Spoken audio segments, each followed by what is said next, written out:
अगली खबर है राजधानी जयपुर से, जहां पर राजस्थान यूनिवर्सिटी में पानी की टंकी पर चढ़े छात्र नेताओं और यूनिवर्सिटी प्रशासन के बीच में सहमति बन गई है। यूनिवर्सिटी रजिस्ट्रार से बातचीत के बाद सहमति बनी है। प्रशासन छात्रों की मांगों से जुड़े पत्र को सरकार को भेजने के लिए तैयार हो चुका है, राजी हो चुका है। इसके बाद जल्द ही छात्र नेताओं के नीचे उतरने की उम्मीद है। आपको बता दें पूरी जानकारी, आज यूनिवर्सिटी परिसर में उस वक्त हंगामा बरपा जब कुछ छात्र नेता पानी की टंकी पर चढ़े। विभिन्न मांगों को लेकर ये छात्र नेता बीते कई घंटों तक पानी की टंकी पर चढ़े रहे, और जिसमें छात्र नेताओं की सबसे बड़ी मांग ये कि छात्र संघ चुनाव को टाला जाए। प्रशासन लगातार छात्र नेताओं को नीचे उतारने की कोशिश भी कर रहा था।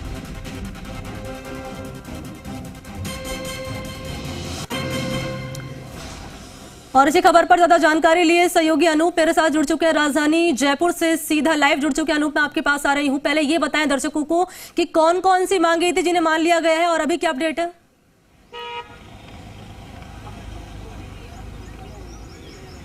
जी हाँ, पिछले 3 घंटे से यूनिवर्सिटी के जो छात्र नेता हैं वो पानी की टंकी पर चढ़े हुए हैं। उनकी एक ही मांग है कि जो प्रवेश प्रक्रिया है उसको पहले पूरा कराया जाए, उसके बाद ही यूनिवर्सिटी के चुनाव हो, जिसको कि यूनिवर्सिटी प्रशासन खुद मान रहा है कि कहीं ना कहीं उनसे चूक हुई है और सरकार ने भी थोड़ी सी जल्दीबाजी दिखा दी यूनिवर्सिटी चुनाव करवाने के लिए। इसके लिए अभी थोड़ी देर पहले ही यूनिवर्सिटी का जो प्रशासन है वो यहाँ पर आया था। यहाँ पर जो एबीवीपी के छात्र नेता हैं उनसे बातचीत हुई, उसके अंदर यही हुआ कि हम आपको लिखित में यही आश्वासन दे सकते हैं कि हम सरकार से मार्गदर्शन मांग रहे हैं कि अगर इस तारीख को चुनाव होते हैं, 26 तारीख को चुनाव होते हैं तो यूनिवर्सिटी के चुनाव कितने ज़्यादा प्रभावित होंगे।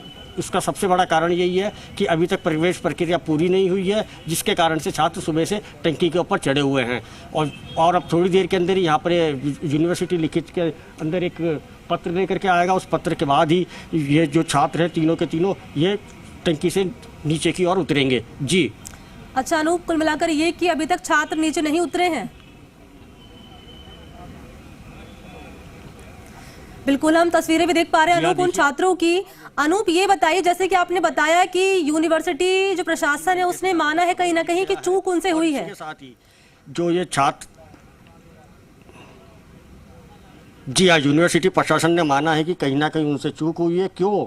इसका सबसे बड़ा कारण है कि अभी तक यूनिवर्सिटी के अंदर पीजी के और लॉ के एडमिशन नहीं हुए हैं, और जिसके चलते छात्र संघ के जो अध्यक्ष और जो महामंत्री होते हैं वो वही छात्र मतलब कि नामांकन पत्र दाखिल कर सकते हैं, उसके अलावा कोई नहीं कर सकता है। और इसी के साथ ही जो सेतु का काम कर रहा है होशियार मीना ने, यूनिवर्सिटी प्रशासन और जो टंकी पर चढ़े हुए हैं छात्र, उनके भी सेतु का काम कर रहा है। आइए उनसे जानते हैं किस तरीके की यहाँ पर समझौता हो रहा है। देखिए, हमने छात्रों से भी अपील की थी कि इस तरीके से जान जोखिम में डालना सारी प्रक्रियाओं का निदान नहीं है। हमने विश्वविद्यालय प्रशासन को बुलाया, प्रशासन को बुलाया, और वार्ता के बीच में हम लोगों ने बीच में इनसे फ़ोन पर वार्ता करवाई। कई बार फ़ोन कॉल्स किए इनसे, और फ़ोन कॉल्स के माध्यम से इनकी आपसी तालमेल बिठाने का काम किया। इन छात्रों की मांग थी कि भाई जब पीजी में एडमिशन प्रोसेस नहीं होगा तो हम वोट कैसे दे पाएंगे।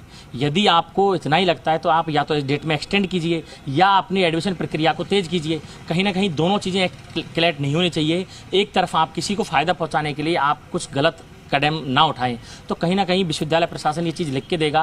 सारी चीजों पर सहमति जब बनेगी, जब फायदा पहुंचाने की बात की जा रही है, यहाँ पर ये फायदा पहुंचाने की बात कर रहे हैं, जरा इनसे जवाब लीजिए किसको फायदा पहुंचाने की बात की जा रही है। और फिर ये छात्र अपनी जान को जोखिम में ना डालें। कहीं ना कहीं ये जान बहुत कीमती है, और इस जान को, अपने जान को, कीमती जान को इस तरीके से इन चीजों यहाँ पर आप किसको फायदा पहुंचाने की बात कर रहे हैं? देखिए, मैं फायदा पहुंचाने की बात यह है कि सभी छात्र इनके लिए समान है।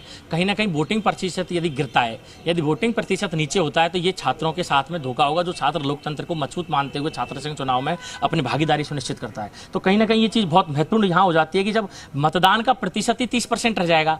जहाँ कैंपस में 8 से 10 हज़ार वोट पड़ते हैं, वहाँ पीजी की सभी सेमेस्टर में सारे लगभग 42 डिपार्टमेंट्स हैं। उन डिपार्टमेंट्स में जब 10 हज़ार जो छात्र पढ़ते हैं उनमें से लगभग 3 हज़ार छात्र ही एलिजिबल हो पाएंगे, तो कहीं कहीं 8 हज़ार छात्रों के साथ में जो वोटिंग प्रतिशत है वो एक साथ डाउन आएगा। तो कहीं ना कहीं ये चुनाव कराना या तो बहुत इंपॉर्टेंट है सरकार के लिए, और कहीं ना कहीं यदि इंपॉर्टेंट है तो छात्र संघ में सभी छात्रों की भागीदारी किस तरीके से हो सकती है। छात्रों को अपना अधिकार, मतदान का अधिकार है, वो लोकतंत्र में सहमति बन चुकी है। और आखिर अब चुनाव की तारीख जो है वो कौन सी तारीख जो मुकर्रर की जाएगी, कब चुनाव आगे मुकर्रर की जाएंगी, ये देखने वाली बात होगी। अनूप, बहुत शुक्रिया आपको हमारे साथ जुड़ने के लिए, तमाम जानकारी साझा करने के लिए इस खबर पर बहुत धन्यवाद।